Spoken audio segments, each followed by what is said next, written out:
오늘은 아부다비 여행의 첫 번째 호텔인 안다즈 캐피털 게이트 아부다비에 대해서 소개해 볼 거예요. 첫 번째 장면부터 호텔 마그네틱을 못 열고 들어가는 호텔 리뷰.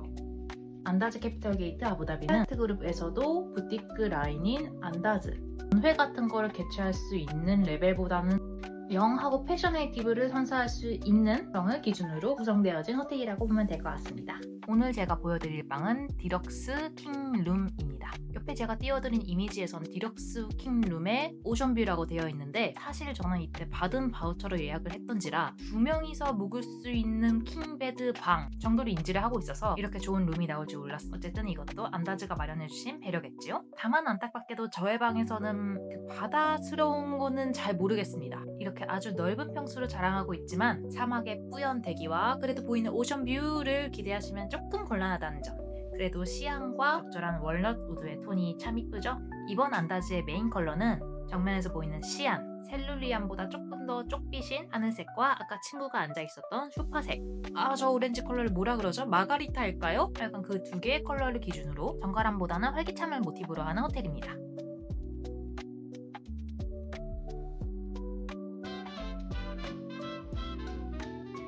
그리고 여기서부터는 제가 되게 마음에 들었던 부분, 아무도 체크 안 하지만 저만 체크하는 티스테이션에 대해서 얘기를 할게요. 놀랍게도 오늘의 티스테이션엔 캡슐 머신이 구비되어 있었습니다. 심지어 이 캡슐을 매일매일 풀로 채워주시고 관광실 혹은 호텔 부대시설에서도 들고 다니면서 먹으라고 테이크아웃용 잔까지 외출 시마다 계속 구비되어 있어요. 첫 입실했을 때 물은 총 4개, 침대 사이드에 2개와 미니 냉장고에 2개 있었고요. 자, 이제 베드룸 소개는 끝났으니 다른 곳으로 가볼까요? 일반 룸인데도 레지던스형 못지않게 넓은 옷장이 있었습니다. 옷장 안에 드라이어가 콘센트에 꼽힌 채로 있어서 되게 말리기 편했어요. 자, 이제 제가 제일 좋아하는 욕실 리뷰 해볼까요? 네, 이번 입실 전에도 약간의 이슈 사항이 있었기 때문에 아까 제대로 못 보여드린 뷰를 욕실에서 그대로 보여드리고 싶어서 언급을 안 했어요. 우리가 상상하는 산유국의 멋진 빌딩은 아니지만 오히려 호텔가를 포함하여 저기 멀리까지 보이는 뷰가 저는 너무나도 좋았어요. 이렇게 샤워부스와 탕 자체가 분리되어 있어서 저도 한번 친구도 한번 목욕하면서 집중해서 글을 작성할 수 있었습니다.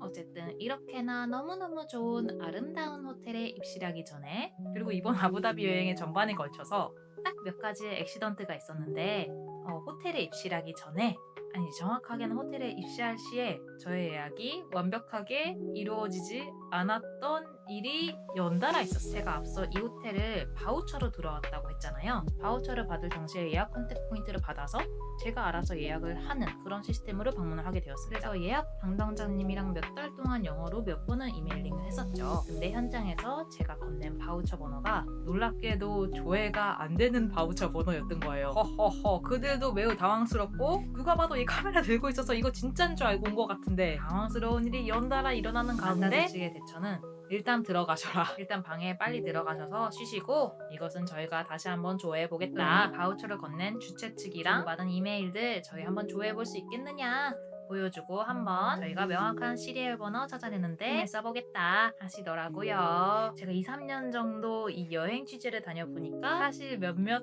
경우 회사에서 이런 디테일이 조금 안 잡혀있는 것도 왕왕 있답니다.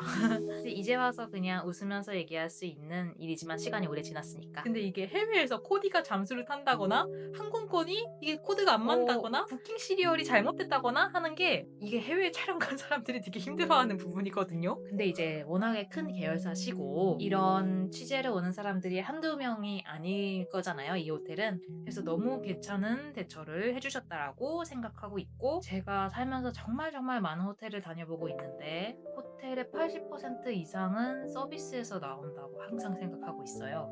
그만큼 정말 CS가 전부인 부분인 것 같은데 이번 아부다비 두바이에서는 4개의 호텔이 모두 서비스가 만점이었어요.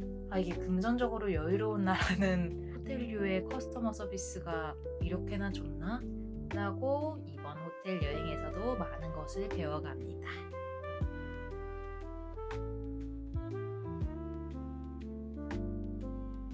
오늘의 호텔 룸투어는 끝났고 무료 셔틀버스만으로 모든 걸 해결할 수는 없는지라 아부다비의 교통카드인 하필랏 카드에 대해서 설명해드릴게요. 가이드 공항을 통해서 아부다비에 들어오시는 경우 출국장의 가장 오른쪽으로 가시면은 하필랏을 충전할 수 있는 기계와 안내원분이 같이 계십니다.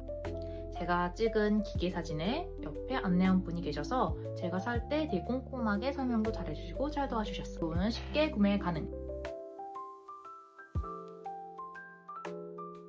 그리고 그 또 바로 근처에 유심을 살 수 있는 DU 통신사가 있거든요. 아부다비, 두바이 둘 다 사용할 수 있는 통신사인데 다만 가격이 합리적이지 않다. 그리고 사시려는 분들이 줄을 엄청 많이 쓰기 때문에 대기 시간 이것저것 생각하셨을 때 이심 가능하신 분이 이심을 사고 테더링으로 다 같이 쓰고 다니는 게 제일 좋지 않을까. 솔직히 로밍에 비해서 그렇게 매력적이지 않은 가격이었습니다. 그리고 이번엔 아부다비 공항에서 탈 수 있는 두바이행 고속버스에 대해서 설명할게요. 아까 교통카드를 샀던 곳인 하필라 스테이션 바로 건너편에 두바이 이븐 두타 정거장행 고속버스가 있습니다. 아부다비 시내에서 출발하는 고속버스랑 거의 똑같은 버스고요.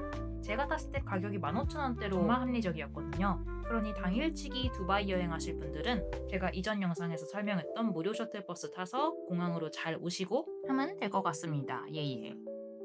자, 그리고 이것은 우리의 저녁 모습. 아부다비 캐피털 게이트 자체가 아부다비 시내에 있는 코엑스와 같은 행사홀에 붙어있는 호텔이에요. 저희는 오늘 까르푸가 아닌 현지 브랜드인 루루 익스프레스에서 저녁을 사 먹어봤습니다. 루루 익스프레스까지 가는 길 사진 왜 없냐 한다면 저희가 너무 지쳤었어요. 지쳐있었고 특히나 더 지쳐있을 친구를 위해서 카메라를 꺼내는 건 조금 미안한 것 같아서 그냥 저희끼리 알아서 사 먹어보았습니다. 싸고 좋더라고요. 애초에 돈이 없기도 하고 미술관이랑 호텔 이외에 돈을 그렇게까지 크게 쓰지를 않아요.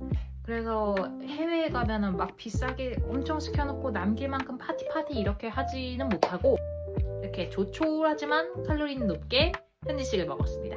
비싼 호텔에 온 만큼 돌아다닐 수 있는 시간이 끝나면 호텔에서 가만히 있어야 되지 않겠어? 라고 생각하는 주의인지라 저희 식사하겠다고 하니까 이렇게까지 접시랑 전자레인지를 통째로 들고 와주시고 덕분에 디저트까지 아주 맛있게 잘 먹었습니다. 오늘의 총체적으로 저희한테 너무 잘해주셨던 안다즈 캐피털 아부다비 얘기는 여기까지고요. 다음에도 약간의 관광 이야기와 재밌는 호텔 리뷰로 만나요. 안녕!